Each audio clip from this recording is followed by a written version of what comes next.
Payg'ambarimiz sollallohu alayhi va sallamni muborak jasadlarini o'g'irlashga 5 bora urinish. Birinchisi Misr Fotimiy xalifasi bi amrilloh al-Ubaydi zamonida bo'lgan. Bir shum niyatli vazir bi amrillohga maslahat beradi. Payg'ambar alayhisolamning jasadlarini Madinadan Misrga ko'chirsak, ziyoratchilar Madinaga emas, Misrga keladi deb shum maslahatini bergan. Va maxsus kuchlar yuborilganda Alloh taolo bularni barchasini Madina Munawvaradagi kuchli qattiq zilzila bilan mahv etgan.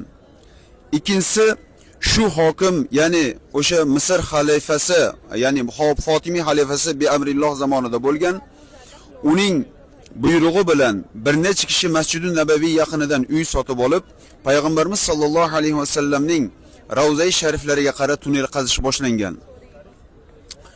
Bir kecha Madina ahli g'oyibdan nabiyingizni qazishmoqda degan g'oyibdan ovoz eshitadi.